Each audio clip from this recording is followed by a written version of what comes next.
The following program is for mature audiences only. None of the information provided is intended to be medical or any other professional advice requiring licensing through any regulatory agency. It is for entertainment purposes only. Listener discretion is advised. Hi, I'm Amy Satori. I'm an intuitive spiritual counselor assisting in raising the vibration of our planet. I was born with extraordinary gifts, experienced enlightenment for 6 months years ago, speak light language, and channel a being called Celeste, who is an ambassador for a galactic council of 60. I am able to scan your energy field for emotional blockages and talk to or aid in the healing of your organs using Qigong energy healing. I can also help you make decisions, talk to your pets, deceased loved ones, and your friends and family's higher selves. I can help you navigate your relationships and answer pressing questions in your life by talking with the unseen world. I use these skills I've developed to translate the images, feelings, impressions, and messages I'm given while tuning into you and your situation. I work Thursday through Saturday as a psychic for the Lighthouse Bookstore downtown Boulder, Colorado, and conduct remote readings all over the world. You can order a private reading from my website at amysatori.com.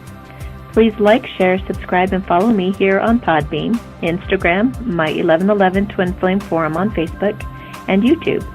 Set a reminder in your phone to call live on the show any Sunday, 5:30 Pacific, 6:30 Mountain, 7:30 Central, or 8:30 Eastern to ask me a question, receive a blessing, or have me do some energy work on you. So, my friends, without further ado, let's get to today's show. And thank you for listening to the Satori Show. I have a couple of special guests today, and they will be introducing themselves in just a moment. But we're going to be talking today to an actual twin flame couple who've come into union. So I wanted to kind of pick their brains and just kind of have just a normal conversation about what it is to be a twin flame couple. So welcome to the show, you guys. Thank you for being here. Thank you for having us. Yeah.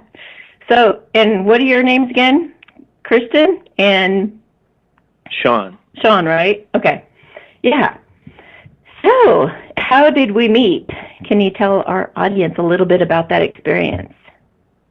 So Sean and I were on a trip together. We went together. He accompanied me to a conference in Denver, and he had been to Boulder a few times.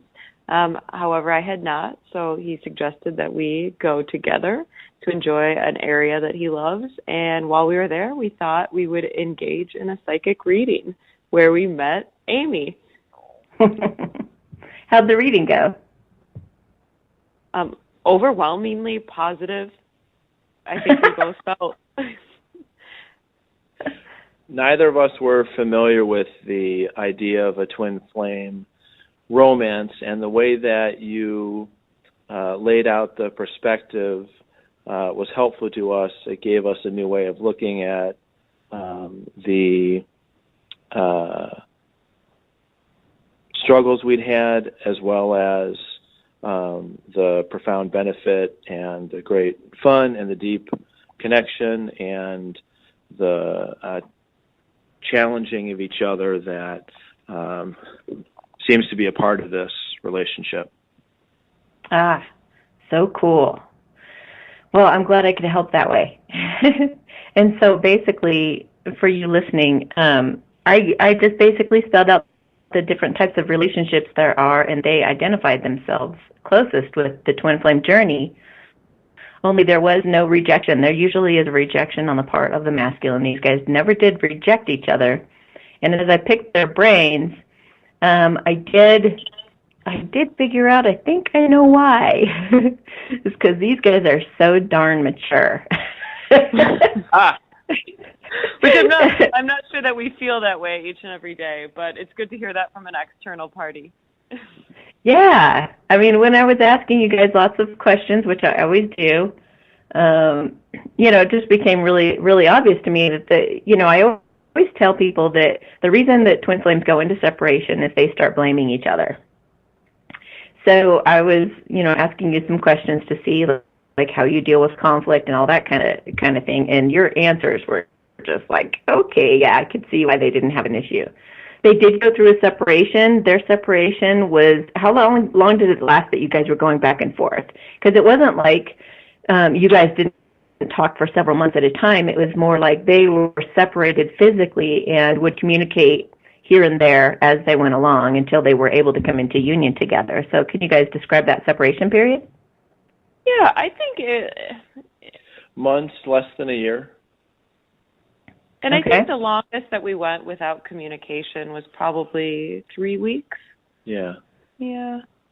Okay. And I think that the benefit we had in our relationship that helped keep us together is that we're both self-critical and as likely in a tough situation to look back at ourselves and to ask our part and how we could do a better job. And I think that's part of what got us through the criticism and the challenges perhaps better than some folks in a similar situation.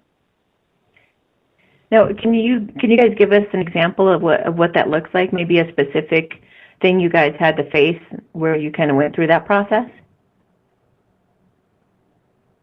If you're willing to get that vulnerable. Yeah. Oh, no. Of course, we try to be vulnerable. Most days maybe too vulnerable.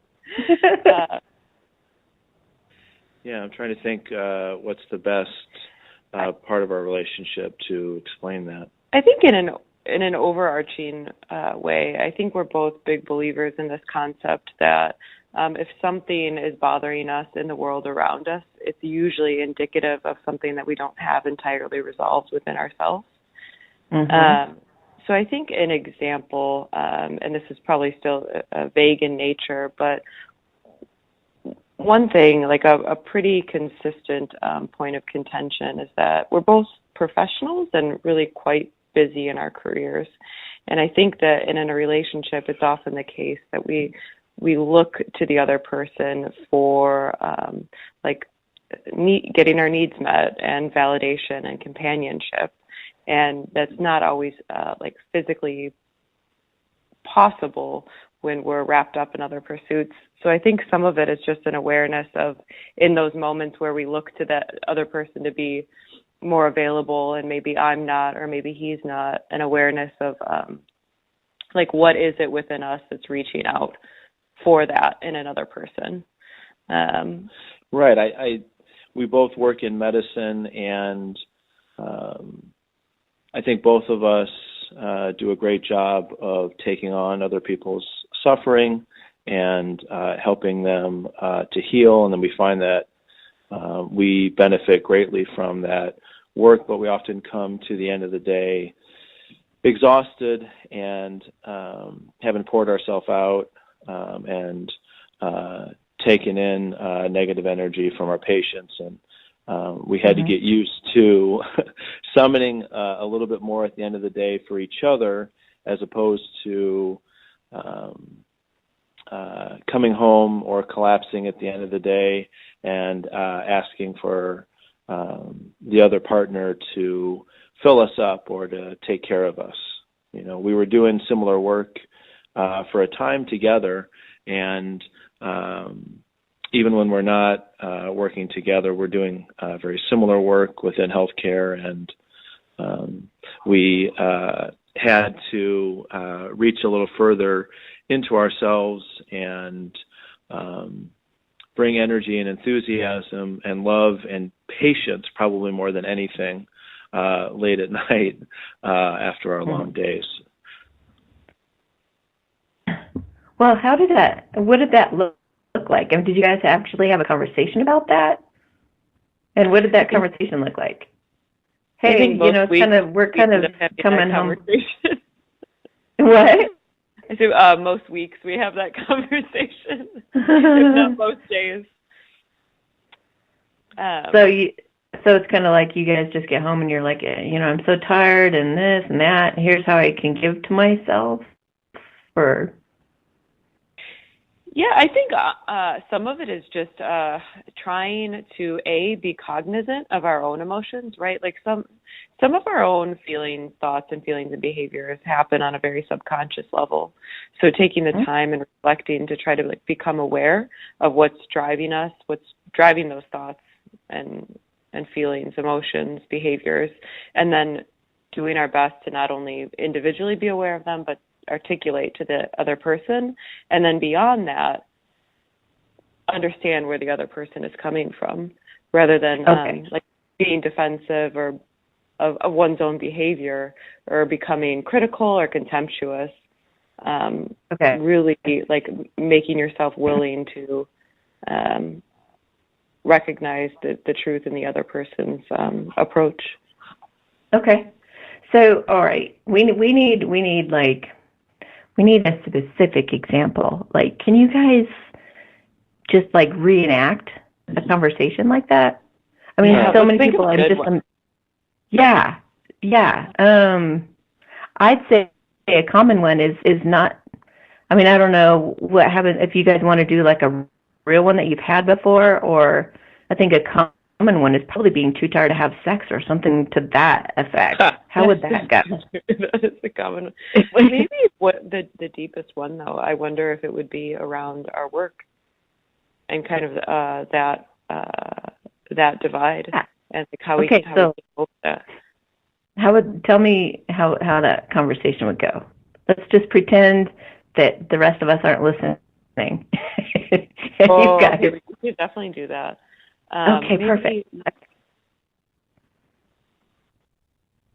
So I'm wondering if how to start it, like we haven't had that argument in a couple months.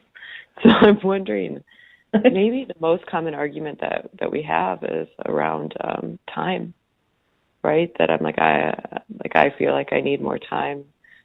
You feel like you need more affection. Yeah, and vice versa. Yeah, that's pretty common. Okay, so he would be the one to start the conversation then, right? Probably, yeah. Okay, Sean, go ahead. So it would go like this. Sean, I like to go to bed at 10 p.m. It's 2 in the morning. Oh, yeah. So we do have mismatched, overlapping schedules. I'm a night owl, and she is an early riser. And so we've worked out a compromise where I try to get in bed by 10, and she tries to stay in bed till 5 or 6, which is kind of a mundane example of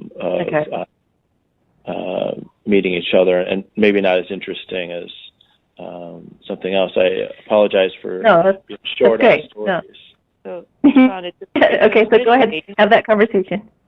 So it's important to me that after a long day at work, that instead of going to the clinic and staying up all night on your computer, it's important for me that you come to bed so we can spend time together.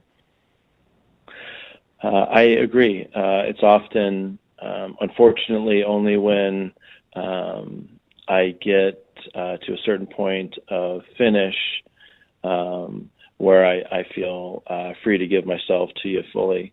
And it's often that relaxed state after my work is done and there's nothing pulling at me. That's the me that I want to meet you as. And unfortunately, that's often late. And often the best of you and the person that you want to see me as comes out in the morning. So we're, I think, working towards trying to give each other time. If I can get to bed at 9 or 10, and the time that I prefer to be intimate in the evening, and I can rise a little bit earlier in the day and be present for her, better rested at the time that she prefers to be intimate and that she feels most creative and most in love. Kristen? So a typical response would be like, Sean, I understand where you're coming from, but this is just, we live opposite lives, and I don't know if or how that changes, would be my typical response. Yeah, but over time, we've done a better job.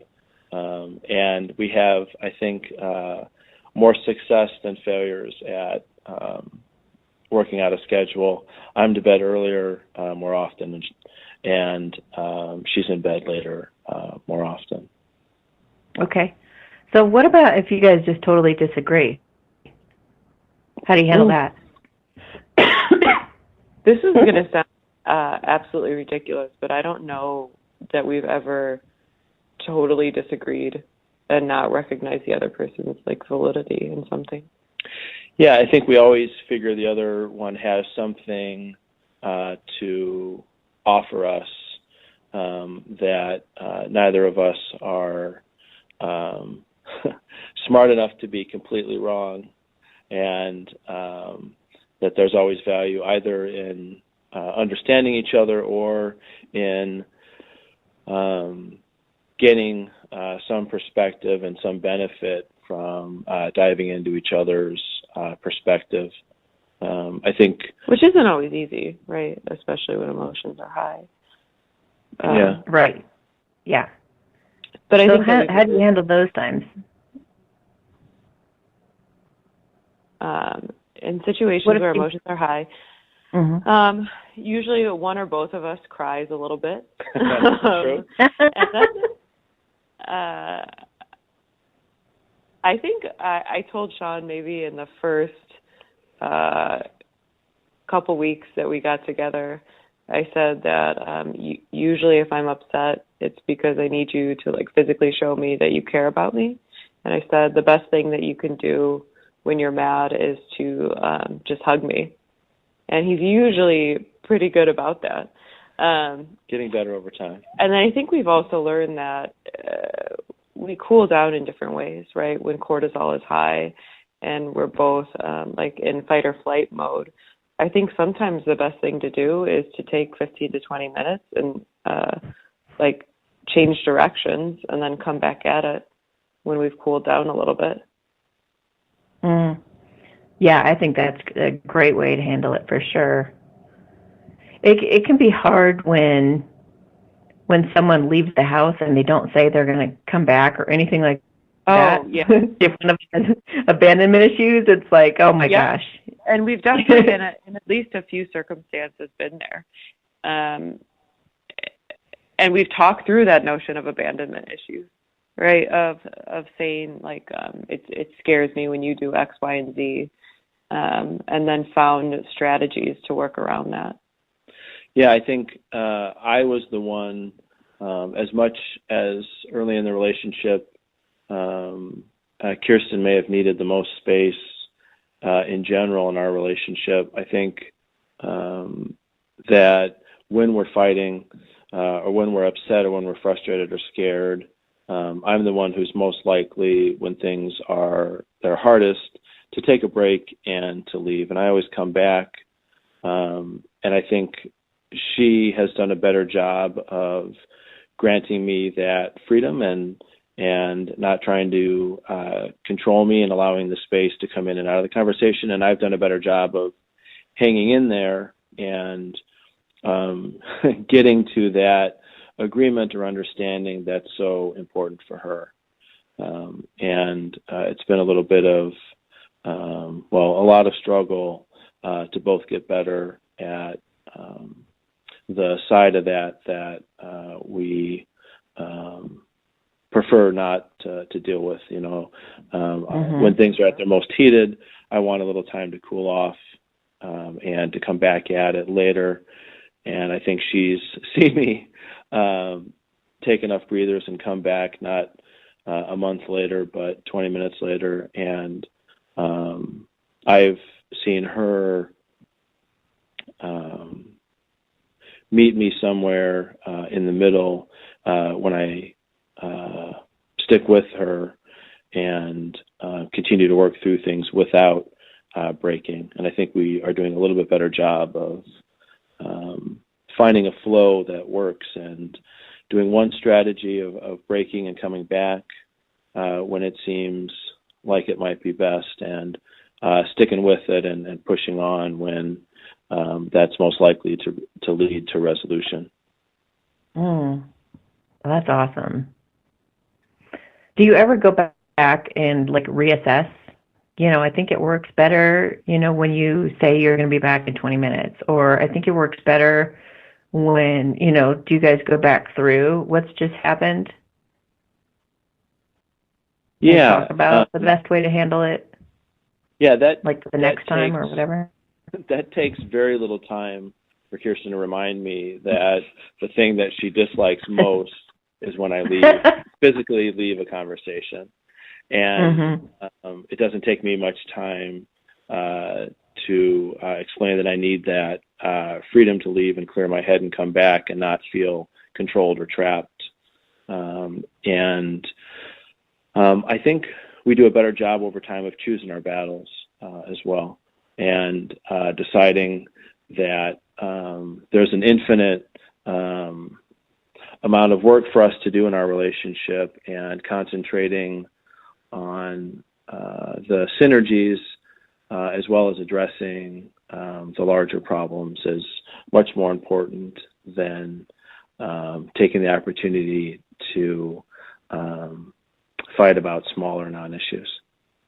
I think part of it for me has been like a certain growth in realizing that so much of the relationship is, like anything in life, what you choose to focus on. So I think over time we've gradually fought less in general, or had less disagreement. And the disagreements we have had have been more substantive or meaningful. And I think, at least from my end, that's been a conscious recognition that, I fell in love with this person for an abundance of reasons.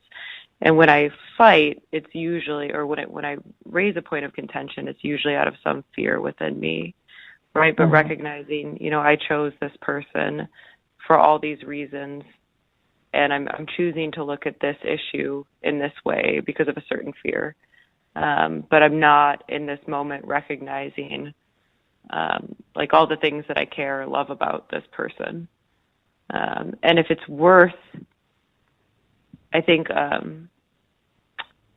there's a philosopher who we both enjoy, Elaine de Botton, who talks about what's unique about romantic relationships is that that person is your best teacher, because they care to be your teacher, because they're the closest person in your life more often than not.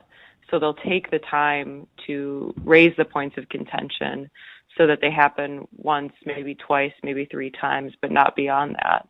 And it's not even a best friend who often takes the time to do that, because that person's usually not living with you, right? So not as closely affected by those things. And so much of it is just learning about the other person. So for Sean, I've realized over time that something that's character defining for him and makes him all the things that I love about him is his need for like freedom and autonomy, right? So what's hard is in an argument if he chooses to leave, but also a recognition in that moment that while letting him be free and like leave for 20 minutes was hard initially, but that's also part of who I fell in love with, was this man who is a very free thinker and independent in his work and in his spirit. That doesn't just come in the forms that I enjoy, right? It also comes in the forms that are hard to cope with, but that doesn't mean I don't love that about him. And I think Kirsten obviously has a stronger need for community and commitment and union before the freedom. And I think where we've come together is maybe in seeing that if we're not coming together and if we're not loving each other in a situation of freedom and we're not choosing, then it's not really a union. It's got to be open for us to evaluate all the time. And we're both such self-critical people. I think we're the kind of people who want to choose every day to be together, as opposed to making a decision and then not looking back. I think we both prefer to consciously choose every day to be together. And there's a danger in that too. It can be a little bit rougher, but I think that the relationship feels more genuine to be a choice every day than it does as a union with external controls, either from the other person or from our culture or family or something external to us, but to be together each day, free, the bond is feels for me a lot stronger than it would if there was an element of coercion on either side. Mm. Well, and I would say that rather than self-critical, I'd say you guys are self-aware, self-examining. Here. Reflective. I'll take it.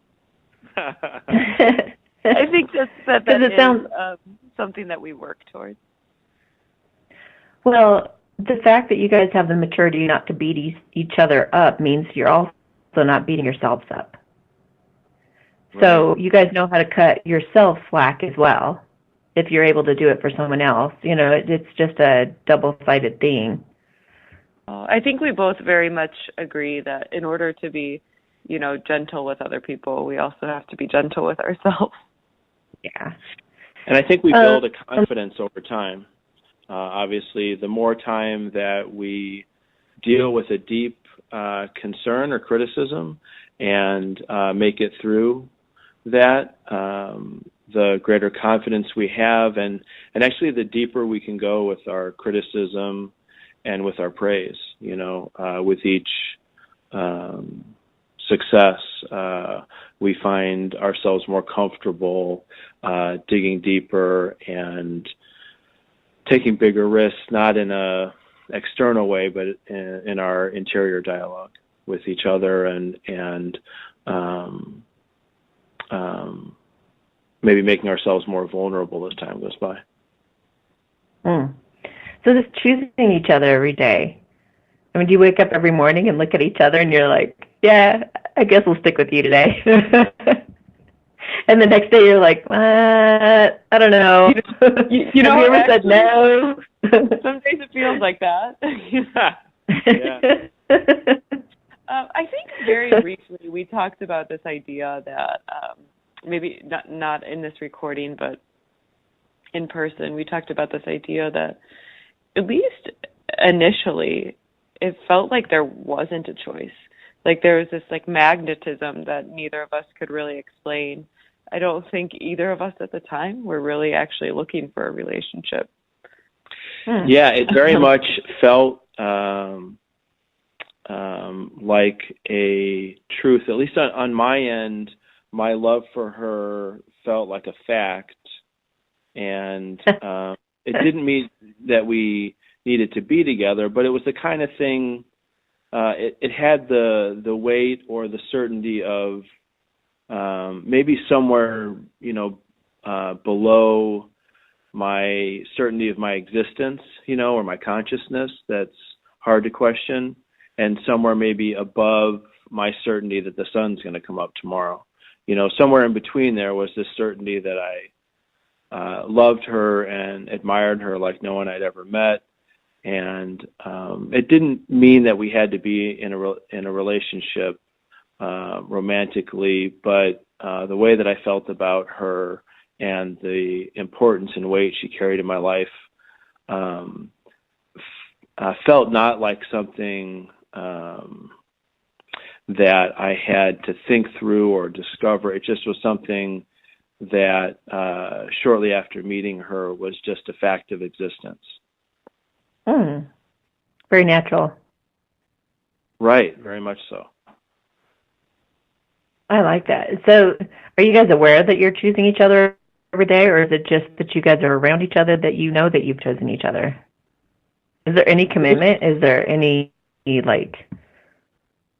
or did you come back together after a fight and say, yes or no for you? I think we circle through that process less and less often. But early on, things were maybe not easy, but finding someone that we loved as much as we do each other, very early in the relationship felt like a dream or a fantasy, and eventually we started to put more questioning to whether not the truth of the situation about our connection on a really deep spiritual level, this feeling that we'd known each other for 1,000 years, but that idea that didn't mean we had to be together, that didn't mean that we had to live together, that didn't mean that we had to be exclusive.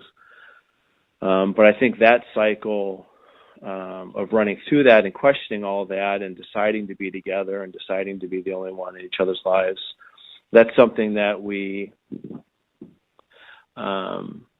cycle through less and less often. So I think we've gained confidence. And so it's less of there may have been times where it felt like a weekly kind of question. And I think we were both good about leaving the door open for each other and saying we're only going to stick in this if it's truly the best thing for us. Not the easy thing, not the popular thing, nothing like superficial like that, but we were only going to stay with this if it was the right thing and if it was the best thing on the deepest level for us. And I think every time we decide that it is, then that frequency of going through that decision process happens less and less, and the frequency decreases each time we cycle through that whole process. And so I think we continue to gain confidence, but I expect myself and Kirsten always to be that person who is going to need to, at least on a regular basis, if not every day, choose the relationship as opposed to resign ourselves to it. That's beautiful. Have you guys ever come to a time or had anything happen where you felt judgment from friends or family or any of that, any opposition to you guys? I'm trying to think of a time when we didn't feel that. Really? Yeah. So when we first fell for each other, I was in the process of separating from a marriage, and there's an age difference between us, and as superficial as it might sound, we did work in different worlds. We did very similar work, home care, hospital care, clinic care, Kirsten in the most impoverished communities and me in a well-to-do one. And there were family, cultural, and other mountains to climb over. And at times they felt, at least for me, like there was no competition. And I think the other times, though, when they felt actually like physical mountains, I thought there's no work that I'd rather be doing than to climb that mountain to get to her on the other side, or to climb that mountain together, which is what we mostly did. But there was opposition from just about everyone we knew at some point. Wow. How many age, what's the age difference between you guys? Sean is 13 years older than me. Okay. So, yeah. And how did you deal with the other people? What were how did you guys deal with that stuff? I think like anything in life, there are very, very few parties that haven't at least come around to accepting it. It's been harder for some and easier for others. Mm-hmm. One big one is my mom, who prior to meeting Sean said she will, quote, never approve of this relationship. Wow. And then immediately upon meeting him said to me, if you two ever don't work out, is it okay if I stay friends with Sean?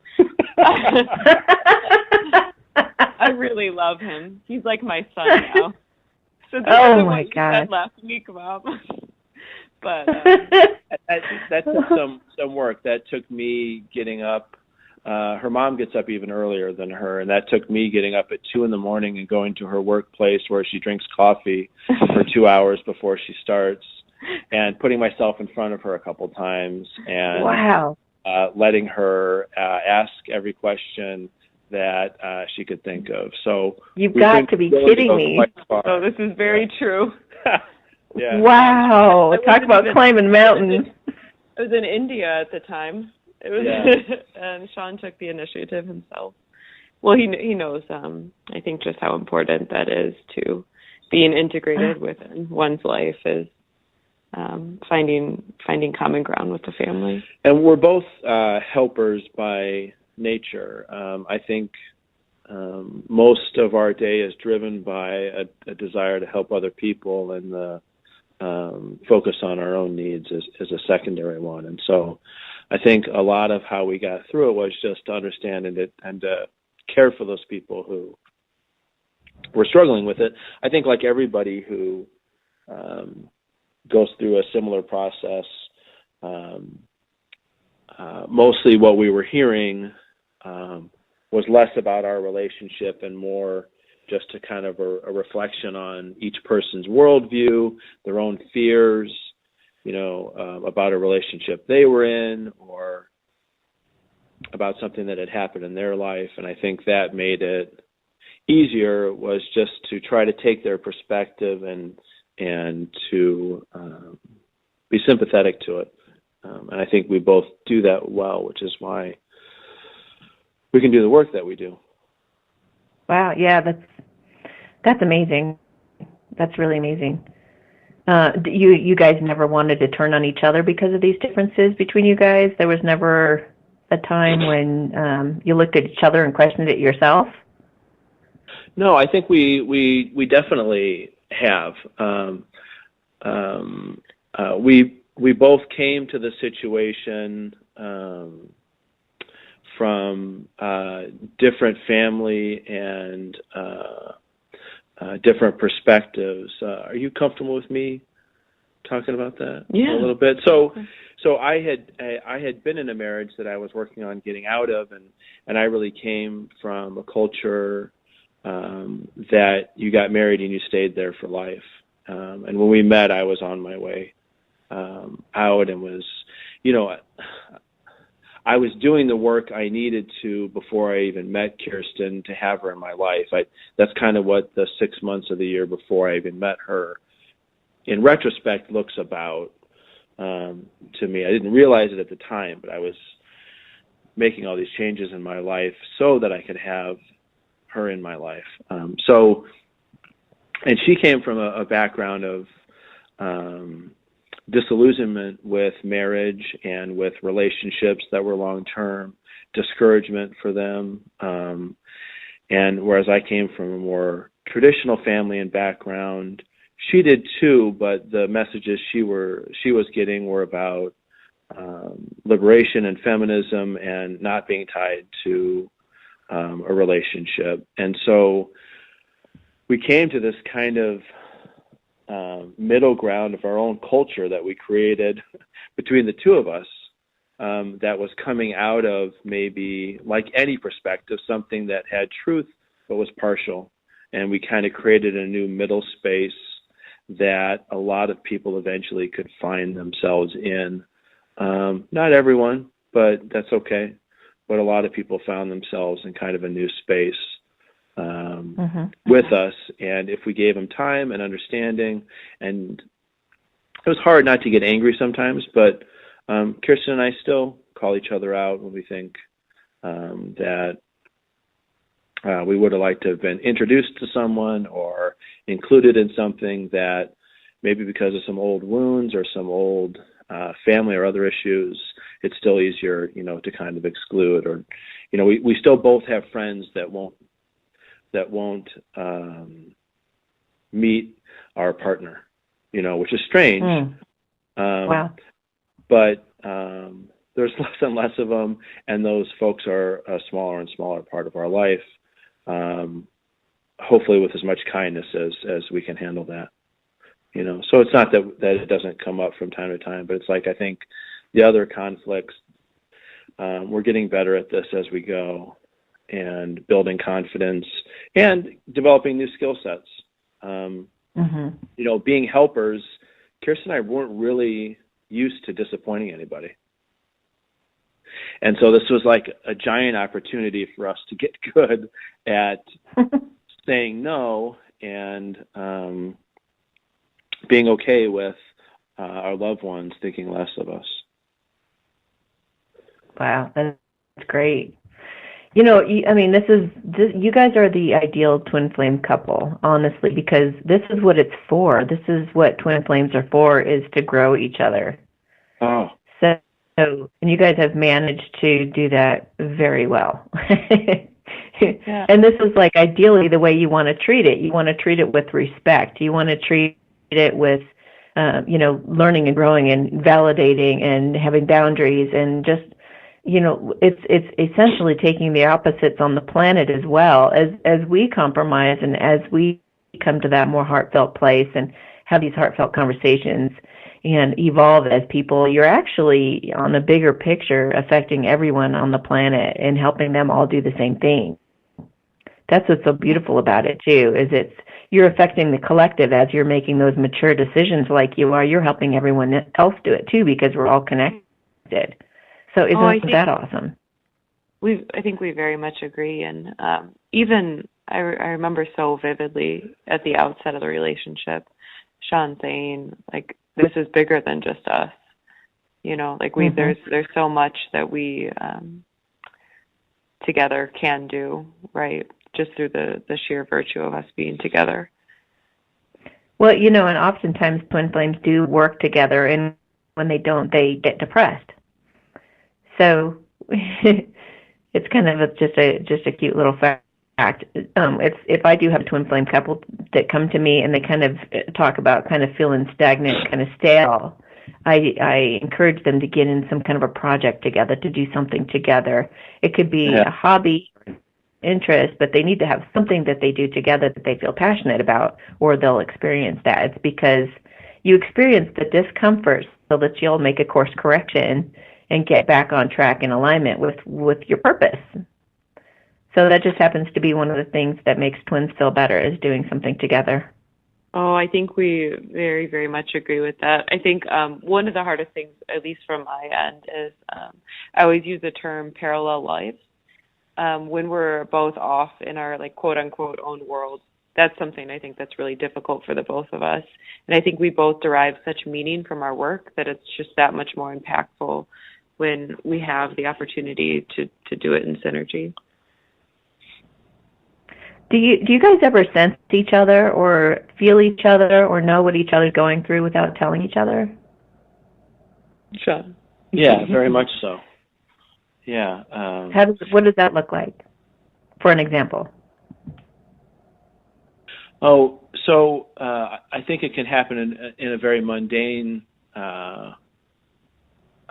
way of just getting to know each other's habits, but it also happens deeper, where sometimes we feel a change or a conflict in the other before the other one feels it. Or realizes it in themselves, and I've had to get better over time when Kirsten understands my situation better than me and lets me know about it, to hear her out. And again, that's just an issue of experience and trust and being vulnerable, and she's been proven out enough times that I'm reluctant to dismiss her observations. Like a lot of guys who grew up not liking that their mom was right all the time, it's still sometimes tough for me to accept Kirsten's penetrating analysis of my life. But I've gotten better at it, I think, over time. Well, one thing that's common is, and I'm not sure, this might actually help you guys to know this if you don't know this already, But I don't know if you've ever been, like, you might have this incredible day and be totally happy and blissed out, and all of a sudden you just plummet and become really depressed or have severe anxiety, and then you find out it's because your twin was feeling that way. That's pretty common, at least in the separation phase. But sometimes, yeah, if you have a real quick shift of emotions, sometimes that's your twin. I think we've seen that play out. Mm-hmm. I think you're right about that. And I think we're also two people who are prone to pretty drastic and quick emotional shifts. Yeah. I think we're two people that feel the world very deeply. Is that you or me? Or maybe that's me. No, that's you. Quit stressing out. You're stressing me out. Last night. Now I'm tired because you didn't sleep enough. And I didn't sleep because I could feel the conflict inside her. And so, but this just reminds me of deeper issues of the us being a part of the oversoul or God or the universe working itself out. We're a corner of that, and there's some deeper purpose to the work that we do, and we're getting better at realizing that. I have another question. You mentioned validation, how you guys validate each other. Can you talk about how you do that? Let's say, for example, one of you says, it makes me, okay, a common issue with twins too, it can be jealousy. I don't know if you guys have had an issue with jealousy, but I mean, I haven't. Have you, Sean? What does that word mean, Chelsea? Yes, absolutely. We're both prone to jealousy. Right. Okay, so how do you guys deal with that when it comes up, and how do you validate each other? Because I'm sure that is how you handle it, right? How does that work? At our best, anyways. That's how we handle it. Okay, so give me a typical example or something that's happened before. Yeah, I think, well, first for me is in the context of jealousy, right, is recognizing that oftentimes the root of jealousy is a fear of some, like, positional devaluation in a relationship, right, versus envy, where it's more of a zero-sum opposition, where in envy, right, you're looking to have something that somebody else has. It's not usually, I don't think I've ever looked at Sean and said, I want something that you have because I don't want you to have it. Usually in jealousy, it's like rooted in this fear of I'm less important to you, right? So usually what's needed, the antidote to jealousy, is that validation, right? So I'm trying, and oftentimes, at least from my position, the jealousy is I'm often jealous for Sean's time, right? Is that I put myself as, like, if I feel that his work is getting more time than I'm getting with him, that's something that makes me jealous. And I think it took me a lot initially to be able to say that, because his work is so selfless in nature, and much of his time is donated, much to the benefit of patients, right? So it's always been very difficult for me to say, I would like some of your time when it's very clear to me that his time is very well spent in taking care of patients all day, most days. So it's hard for me to say, I need X, Y, and Z, whereas I really, really believe in what he's doing with his time. He's not like off golfing or like at the bar or something of that nature. He's like working through tough clinical issues with patients most days of the week at all hours. So I think, yeah. So part of it for me is saying, I very much believe in the work that you do, and I'm proud of you for the work that you do. And I fell in love with the person who does that work, and I admire that and want to be like you in that way. But on that same other side of the coin, it's important for me to build our relationship and to maintain our relationship, that there's some semblance of a balance between your vocation and your calling and the investment that we put in our relationship. And kind of what you were talking about earlier is, in some ways, that's me contributing more to the larger picture of his work. And that's been helpful in that respect. And I've done the same thing. One of the things I love most about Kirsten, perhaps the thing I love most about her, is that she has a very critical eye and a very sharp mind. And she sees the world and other people for how awful and painful it is, and how tragic and for the struggle that it is. And yet she still hurls herself into that world and is vulnerable and hardworking and big-hearted, despite the fact that she sees it for the tragedy that it is, and she can pull meaning out of that suffering. And so I try to get, when I can, to a homeless shelter with her to see patients for an evening, or to travel to a conference to discuss healthcare for the underserved. And I think we have gotten to see some of the best of each other by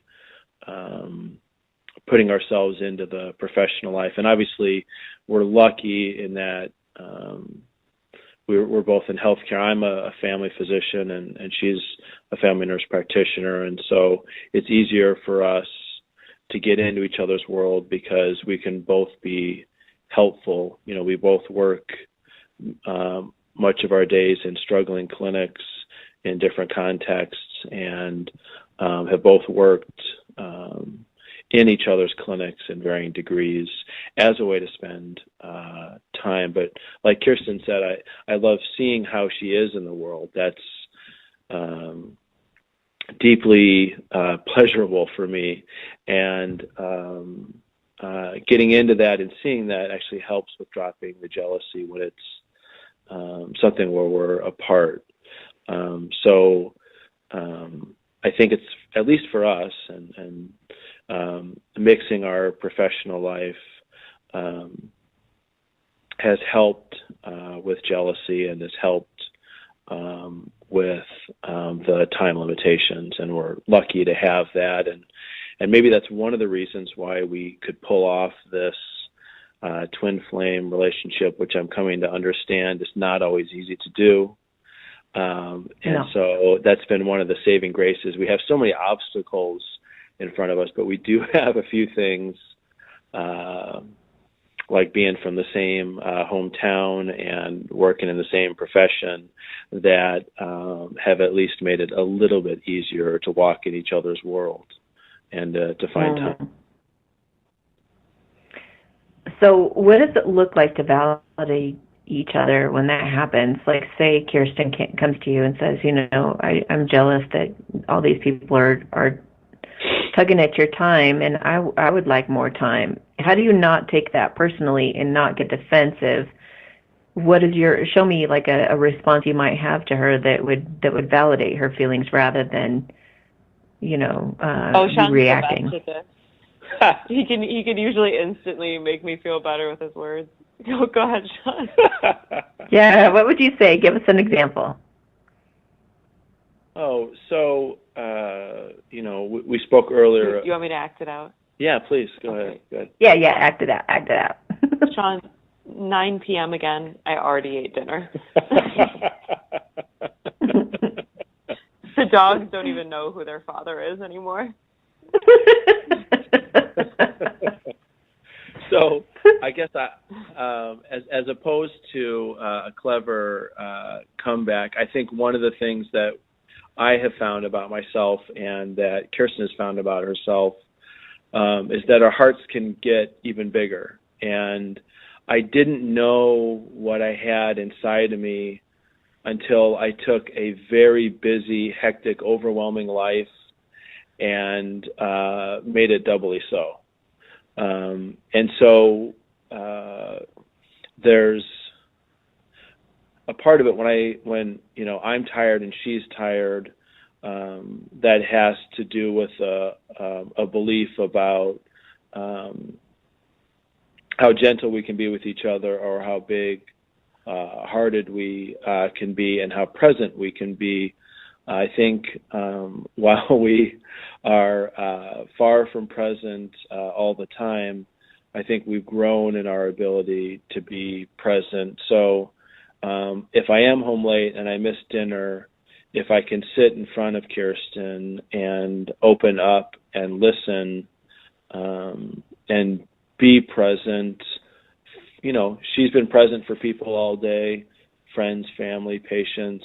And if I can do that all day and then come home and do that for her, things de-escalate quickly. And I think that more than each other's time in terms of minutes, it's really what we demand most of each other is presence. And it's good to have that in volume, but the most important thing is to have it in quality. And so if she's mad at me, if I can sit in front of her and be open and hear her, but also push back when it's appropriate, and challenge her, like you said, maybe the best part, or one of the best parts, is the way that we push each other to grow, and the way that we have so many similarities, but our differences are so key and so complementary that we can pick up the slack for each other and also push each other to grow in new ways. Yeah, I often describe it as being like the yin and yang sign, and where one is great with finances, the other's going to be really terrible with finances, and where someone's really good with, I'm the terrible. But it's like she's the one who makes a dollar stretch the farthest. Yeah, and well, it's just what I've been suspecting. It's very validating. Because I talk to a lot of couples, and I always look for the common theme in it all. What is the underlying truth of this that rings true for all twin flames? Like, how is this? And that's just one of the things that I've seen, is that they have tons in common and total opposite opinions of other things, but those things that they're opposite in are very complementary. So they essentially, put them together, and they will kind of neutralize each other in a sense, Yeah. So if you allow it to, the twin flames that don't, it's not that twin flames won't make it, but they go through several separations sometimes if they can't be mature enough to take a look at themselves and take personal responsibility for their own happiness and well-being. And I think a key to that is communicating your needs, communicating how you feel in a way that offends the other. And like when it comes to validating, one of the things that I encourage people to do, and you can tell me if this is sort of what it looks like for you guys, is let's say somebody's red in the face and they're really angry and they're saying, and it's you that's doing it, and if you just would stop doing this, I wouldn't have to be so angry. You can validate the feeling. You can say, I totally understand that feeling of anger. I've been angry before, not making it about yourself, but validating the feeling itself. You can say, yeah, I really get why you'd be angry. That makes a lot of sense. And then once they feel heard, they let their guard down a little bit, and then you guys can talk more. Maybe that's the being present you're talking about. Or maybe you can specify for us what do you mean by being present. What it means to be present? Sean what is one line that works like magic with me. What is that? It's the thing is, it's so genuine. Normally if I'm upset and I'm feeling like I need validation, right? If I'm saying that something that requires validation, Sean consistently says the same thing. He says, "You're the most important thing to me." Yeah. and that immediately just calms me in every sense, because why am I upset that he's not at dinner? Why am I upset that the dogs forgot who he is? That doesn't actually happen. They always know him. It's because I want to feel important to him. I want to feel like he's the person he wants to come home to at the end of the day, right? And the micro level things that make me think otherwise are immediately washed away when he can just remind me or validate the idea that I am important in his life. And sometimes, we like to think at times of each other as big kids and remind each other how vulnerable we are. And sometimes we need to point out, here's why you're important to me. Let me show you the actions I took today or this year or this week or in the last hour that happened because you're important to me. And I think that helps both of us. And Kirsten is better than me at acknowledging and validating my fears and my pain. And that's something that she's helped me be better with. I think another thing that doesn't hurt is, for as much as someone agrees or disagrees with this, recognizing love languages. Sean is a big responder to words of affirmation. He loves knowing how good his beard looks after he trims it. It's very important. True. Nice. True enough. And a simple act of thoughtful generosity. I can't get enough of Sean washing the dishes without prompting. Yeah, and it can be frustrating and maddening, because we've both tried to show our love in ways that are less impactful to each other. And so getting a little bit better with that, again, has been part of getting a smoother relationship over time, is learning how to show our affection for each other in ways that feel most powerful and are most heartfelt by our partner. I think that's really great. Yeah, like learning what the other person likes and doesn't like. I mean, you can give them, you can empty the trash all day long, and they might be like, okay, whatever. Somebody else might be like, oh, thank you so much. That's all I ever care about is you taking out the garbage. So you really got to get to know your partner, like what truly pleases them, Yeah, exactly. And you're sitting here going, but all I do my whole life is about taking out the garbage for you. And the other person's like, I don't care about the garbage. Exactly. Right. Yeah. So on that note, do you guys make an effort to show gratitude every day? Oh, I think Sean does a great job of that. I don't think there's a day that goes by that he doesn't say the words, thank you for being in my life. Oh, that's so sweet, Sean. It's how. What does she do to make you special like that every day? I'm sorry, what was the question? What does she do to make you feel special every day?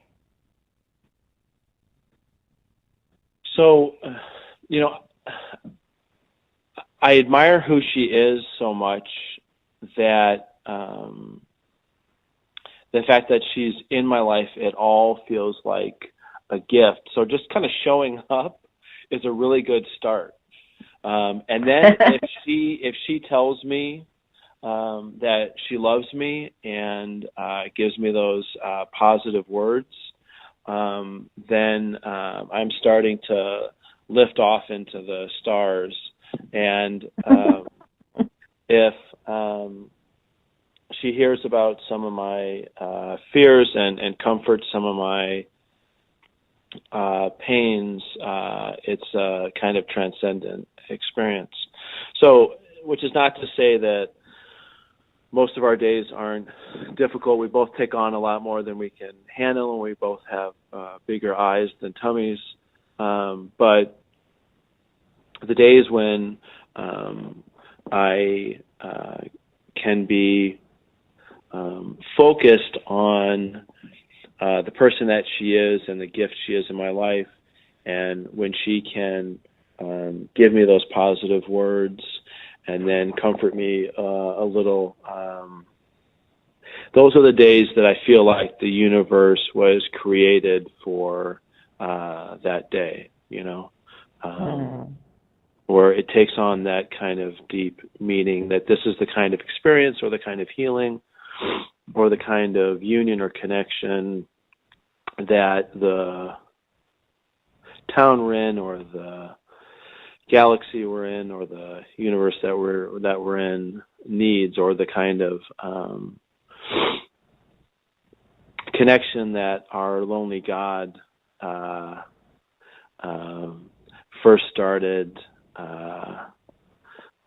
dividing to feel, So, and it's not to, it's a strange way. It's not to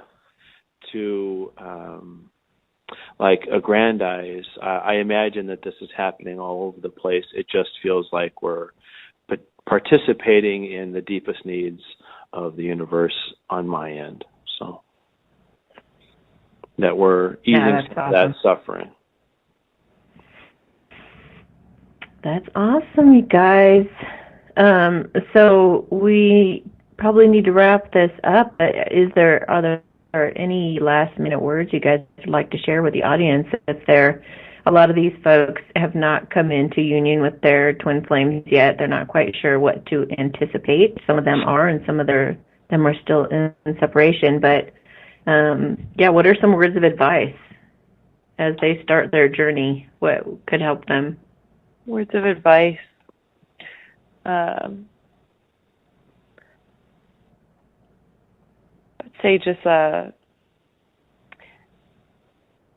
it's hard to plan for, but to anticipate something unlike what you ever knew you could experience. And on the other end of that, to anticipate that it will be a struggle to feel that. Yeah, that there's a flip side to that. There's a kind of depth of pain and suffering with that conflict that comes out of it as well. But I think my advice for the people who, that there's that old adage about luck being preparation meeting opportunity. For me, it felt like I had a lot of work to do to become the person that Kirsten would want in her life. And the important growth inside of me and the changes that I needed to make as a person preceded me becoming the person that she wanted to have in her life. And so I think we appreciate how, to use another cliche, how authentic each other is and how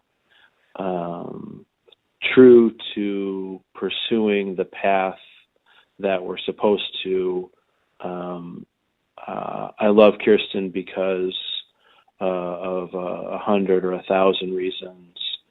And like I said earlier, her stance in the world and her embracing her calling or the path where she can have the greatest impact on making the world a better place and on best using her skills.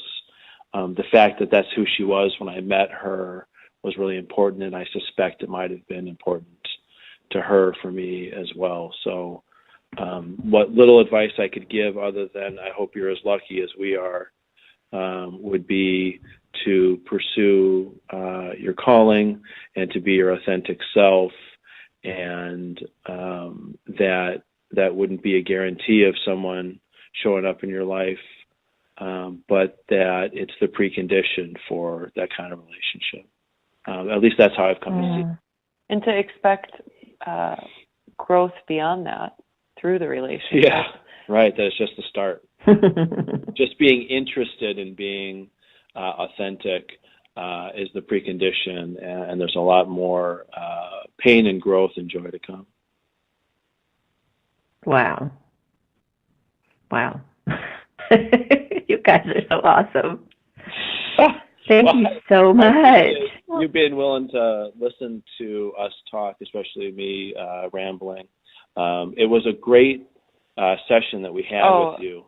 The highlight of our trip and maybe of our year, you explaining our relationship to us has helped us with perspective, and your insights and your confirmation of our own suspicions has been really helpful. Oh, good. I'm so glad. Well, let me know. Keep in touch with me and let me know how things are going as you go along and visit. The next time you come to Boulder, I'd love to see you both again. Will. And if you're ever in Chicago, you have a place to stay. Oh, thank you. All right. So I'm going to put you guys on mute. It was so nice having you guys on. I just appreciate you guys so much. So, wow, I hope you listeners got as much out of that as I did. I really enjoyed listening to these guys so much. So you could just feel the depth of what they've been through and the love they have for each other, and it's just very moving and beautiful. And they set such a great example for us all in relationship and the potential for us all to grow tremendously as a result of interacting with someone you love like that every day. So thank you so much for listening again, and we'll catch you next time on the Satori Show.